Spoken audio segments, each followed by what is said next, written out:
Tariffs and immigration. Those were the two themes President Trump spent the longest time speaking about during his joint address to Congress earlier this week. Those are also two major concerns for people in our valley. As Clark County holds a Know Your Rights immigration town hall for business owners and employees, the school district also voicing concerns now about how tariffs will impact their upcoming projects. One of the main areas that people are worried about will be impacted by the tariffs. We're talking about construction, something huge here that you see going on in pretty much every corner of the Vegas Valley. We want to thank you for joining us here at 5 o'clock. I'm Latoya Silman. And I'm Jim Snyder. Glad you're with us tonight. Yeah, construction is a constant for our Clark County schools, so a potential impact there. News 3's Tiffany Lane is here in the studio to share how some major projects that are either underway now or at least in the planning stages could be impacted.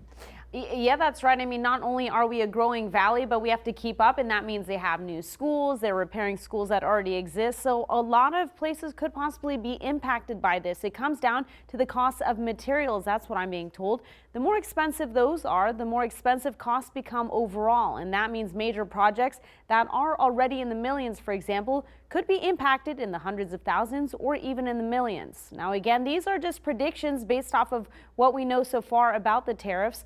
Many building materials like steel and lumber come from Canada and Mexico.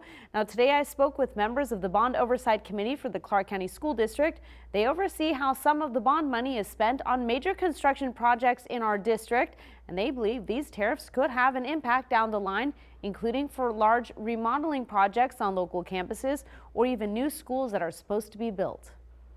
There's a set amount of money there, but when there's projects already scheduled to do with that money, sometimes that if the cost of a school goes up, then certain projects are going to get postponed and get started at a later date. So that's the negative effect about the rising costs in these schools.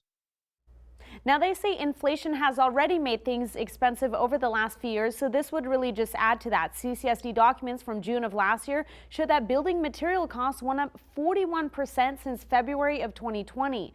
Now, these Bond Oversight Committee members say, again, factoring in these tariffs will make things even worse. Tonight on News 3 at 6, what this could mean for projects underway like repairs at Lundy Elementary School or even schools that are planned to be built. I'll have that story tonight, News 3 at 6. Back to you.